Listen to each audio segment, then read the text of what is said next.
आज के केंद्रीय भविष्य निधि के इस क्षेत्रीय कार्यालय के उद्घाटन के अवसर पर मंच पर उपस्थित हमारे सम्माननीय सांसद महंत बालकनाथ जी, धौलपुर के हमारे सांसद डॉक्टर मनोज राजौरिया जी, भारत सरकार के श्रम विभाग की सचिव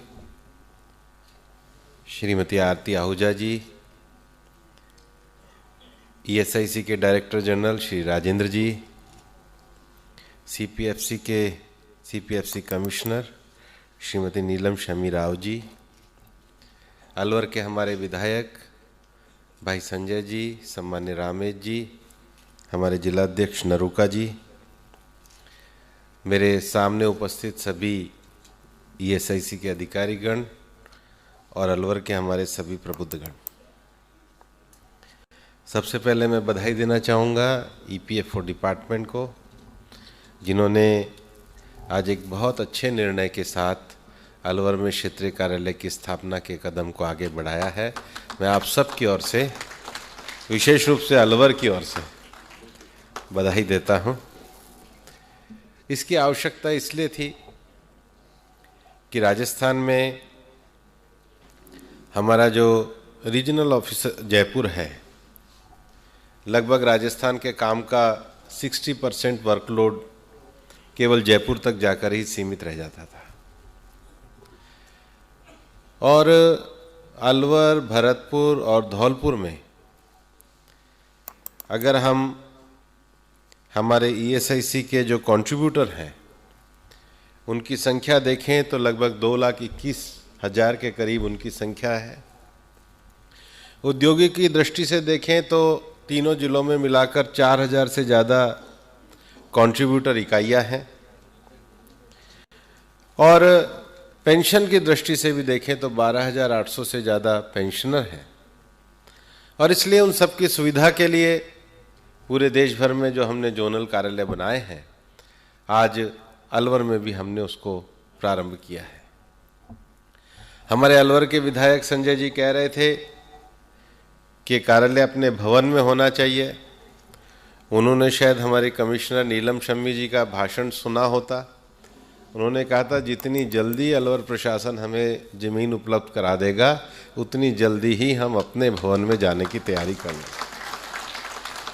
और इसलिए हमारे स्थानीय सांसदों का, विधायकों का ये कर्तव्य बनता है कि हमारे ईपीएफ के अधिकारियों के साथ मिलकर जल्दी से जल्दी एक अच्छा प्लॉट ईपीएफ को दिलाने के लिए स्थानीय प्रशासन से कार्य करें।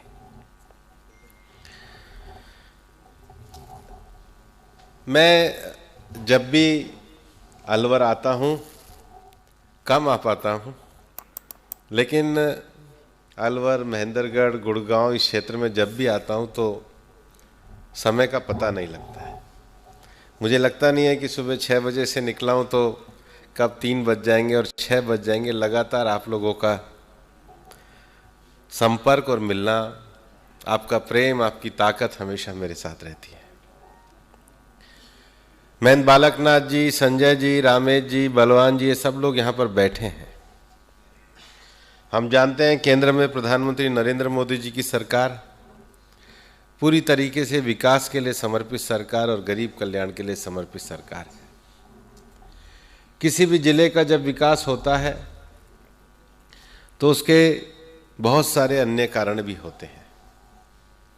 विकास का सबसे पहला विषय उस जिले की ज्योग्राफिकल सिचुएशन और कनेक्टिविटी है। हम लोग दिल्ली के नज़दीक के क्षेत्र हैं और इसलिए राजस्थान में जो भी प्रयास किया गया हो, हालांकि मत्स्य औद्योगिक केंद्र बनाया था, लेकिन फिर भी राजस्थान में अगर सबसे तेजी से बढ़ने वाला अगर कोई औद्योगिक क्षेत्र आए तो वो भिवाड़ी का क्षेत्र है। भिवाड़ी में बहुत तेजी से औद्योगिक गतिविधियां और औद्योगिक इकाइयां बढ़ी। उसका कारण उसकी ज्योग्राफिकल सिचुएशन है, लेकिन उसका कारण अलवर जिले के लोगों का एक सबको साथ लेकर चलने का स्वभाव भी है। जो उद्योग आया वो यहाँ पर फला फूला है। अलवर की इसकी ताकत के कारण भी यहाँ पर उद्योग बढ़े हैं। लेकिन मैं जब क्षेत्र में घूमता हूँ और लोगों के बीच में घूमता हूँ तो मुझे लगता है कि केवल बाहर के उद्योग आए, उसके साथ ही साथ हम लोगों को अलवर में कम से कम विशेष रूप से जो सामाजिक और राजनीतिक क्षेत्र में सक्रिय रहते हैं, स्किल डेवलपमेंट के विषयों को लेकर के आगे बढ़ना चाहिए। जितने कुशल रोजगार पर आधारित कुशल श्रमिकों का निर्माण हमारे जिले में होगा, उतने ही अच्छे तरीके से हमारे यहाँ उद्योगों में रोजगार का भी सृजन होगा। और इसलिए भारत सरकार के द्वारा एनसीएस पोर्टल के माध्यम से जॉब फेयर का आयोजन किया जाता है। पिछले वर्ष ही लगभग 20,000 के करीब जॉब फेयर का आयोजन किया है। मैं जब हमारे नौजवानों से बात करता हूं तो हमेशा उनको एनसीएस पोर्टल की जानकारी देता हूं। हमारे मंत्रालय द्वारा इस समय नेशनल कैरियर सर्विस पोर्टल को और अपग्रेड किया जा रहा है। हमारी सचिव महोदया बैठी हैं और मेरा ये मानना है कि नेशनल कैरियर सर्विस पोर्टल की जानकारी के लिए उसका जॉब फेयर अलवर में जैसे बाकी जगहों पे लगता है, यहाँ पर भी यहाँ के जनप्रतिनिधियों को करके आगे लगाना चाहिए। देश में 1 करोड़ से ज़्यादा लोगों ने उस पर रजिस्ट्रेशन कराया है, लाखों इकाइयों ने वहाँ पे रजिस्ट्रेशन कराया है। और जब हम रिव्यू कर रहे थे तो पिछली बार सबसे ज़्यादा लगभग 4.5 लाख के करीब रोजगार तो एक ही महीने के अंतर्गत नेशनल कैरियर सर्विस पोर्टल पे आए। केंद्र सरकार द्वारा केंद्रीय नौकरियों के लिए हर माह की 20 तारीख को माननीय प्रधानमंत्री जी के द्वारा उन नौकरियों को लगातार हम लोगों के बीच में नौजवानों को दे रहे हैं और केंद्र सरकार के 10 लाख से ज़्यादा नौकरियों के लक्ष्यों को केंद्र सरकार प्राप्त कर रही है। लेकिन रोजगार का सृजन करना, रोजगार को आगे बढ़ाना, इसमें ये जो स्किल का पार्ट है, इसको भी आगे बढ़ाने के लिए स्किल डिपार्टमेंट के साथ हमारा लेबर मंत्रालय लगा हुआ है। अलवर में विकास की दृष्टि से इसको लेकर के हम और जागरूकता और सक्रियता के साथ कार्य करना चाहते हैं। और इसलिए श्रमिकों की सुविधाओं के लिए ईएसआईसी और प्रोविडेंट फंड, यहाँ पर जिस प्रकार से श्रमिक, अभी मैं आज सुबह ईएसआईसी का भी रिव्यू कर रहा था तो 2.5 लाख से ज़्यादा हमारे जो आईपी हैं वो केवल ईएसआईसी के अलवर ज़िले में है और उसके लिए लगभग 1000 करोड़ रुपए की लागत का पूरा मेडिकल कॉलेज बनाया गया है। और मेडिकल कॉलेज में हमारे बहरोड से, भिवाड़ी से, नीमराणा से, अलवर शहर से भी हमारे श्रमिक भाई जिनको विशेष और रेफरल इलाज की आवश्यकता होती है वो आ सके, इसके लिए आज से हमारे ईएसआईसी में निर्णय भी लिया गया है कि बस की व्यवस्था के द्वारा उनको अस्पताल में पहुंचाया जाएगा ताकि बेस्ट हॉस्पिटल की सुविधाएं उनको मिले। उसकी कैपेसिटी बिल्डिंग को बढ़ाने का भी काम किया जा रहा है। हमारे बोर्ड ने वैसे भी निर्णय लिया है। ईएसआईसी में तो देश भर में सबसे ज़्यादा पिछले वर्ष डॉक्टरों के पद निकाले गए, पैरामेडिकल स्टाफ के पद निकाले गए। और मुझे खुशी है कि हमारे जो यहाँ पर डीन भी ईएसआईसी ने भेजे हैं, बड़े बाहर से डॉक्टरी का जिनका अनुभव है वो भेजे हैं। और इसलिए अलवर के स्थानीय प्रशासन को भी, चाहे उसका ग्रीन कॉरिडोर बनाने का विषय हो, चाहे बाकी विषय हो, उसको आगे बढ़ाने के काम में हमको लगना पड़ेगा। लेकिन एक और विषय जो हमारा अलवर का है, सरिस्का हमारे अलवर की पहचान भी है। अंतर्राष्ट्रीय फलक पे सब लोग टाइगर रिजर्व्स के नाम पे जानते भी, और हम जानते हैं कि एक समय यहाँ पे टाइगर खत्म भी हो गए थे, लेकिन अब उसकी आबादी की वृद्धि में काफ़ी अच्छा स्तर देखने को आ रहा है। और हमारा ये एक इको कॉरिडोर है पूरे राजस्थान का। लेकिन इस इको कॉरिडोर को और अच्छा बनाने के लिए हम ये जानते हैं कि विकास और पर्यावरण साथ साथ चलता है। इसलिए हमारे मंत्रालय द्वारा जो एलिवेटेड कॉरिडोर की बात है उसको पूरा किया जा रहा है। और हम हर तरीके से सिरिस्का का जो इको सेंसिटिव जोन है उसके रैशनलाइजेशन के लिए पूरी तरीके से प्रतिबद्ध है। हम केवल राजस्थान सरकार की रिपोर्ट का इंतजार कर रहे थे। एक बार वो रिपोर्ट आ गई है, यहाँ के स्थानीय लोगों से पूरी सुनवाई करके हम उसका रैशनलाइजेशन करेंगे, ताकि हमारी सेंचुरी भी सुरक्षित रहे, इको सेंसिटिव भी सुरक्षित रहे, और हमारे जो उद्योग हैं उनको भी ढंग से चलने का अवसर मिले। ये मैं आप लोगों के सामने कहना चाहता हूं। मैं ये भी कहना चाहता हूं, ये इलाका सरसों का इलाका है और इस इलाके में कृषि में बहुत ताकत है, पानी हमारे पास बहुत अच्छा है। अभी 3 दिन पहले हमारे देश की कैबिनेट ने एक बहुत बड़ा प्रस्ताव पास किया। 1984 में इस देश में कोऑपरेटिव एक्ट आया। उसमें जो कोऑपरेटिव बनी थी वो आखिरी कोऑपरेटिव नेशनल लेवल पे 1987 में बनी। 35 साल तक कोऑपरेटिव को ताकत देने के लिए कांग्रेस सरकार ने कुछ नहीं किया। लेकिन अभी 3 दिन पहले जो कैबिनेट ने प्रस्ताव किया कि 3 देश में नई मल्टी कोऑपरेटिव सोसाइटी के बनाने की इजाजत का रास्ता प्रशस्त किया, और उसमें स्थानीय लेकर स्तर से लेकर राष्ट्रीय स्तर तक के कोऑपरेटिव के एक समावेश की प्रक्रिया की गई है। लेकिन वो 3 कोऑपरेटिव को जानना भी जरूरी है।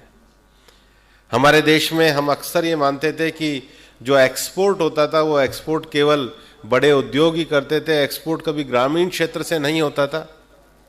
लेकिन ग्रामीण क्षेत्र से एक्सपोर्ट क्यों नहीं होता था? अब हमारे यहाँ की सरसों सबसे अच्छी है, लेकिन एक्सपोर्ट के लिए क्वालिटी के लिए लेबोरेटरी होनी चाहिए। सरकार ने ये पावर भी अब मल्टी सेक्टर कोऑपरेटिव को दी है, प्लस हर जिले में एक्सपोर्ट के लेवल की लेबोरेटरी की भी स्थापना करी है, जिससे भारत के किसानों को कहीं बाहर ना जाना पड़े, उनके जिले में लेबोरेटरी से टेस्टिंग हो और फार्म के माल को हम ग्लोबल लेवल पर पहुंचा सके। ये प्रधानमंत्री जी के नेतृत्व में पहला मल्टी स्टेट कोऑपरेटिव हुआ है।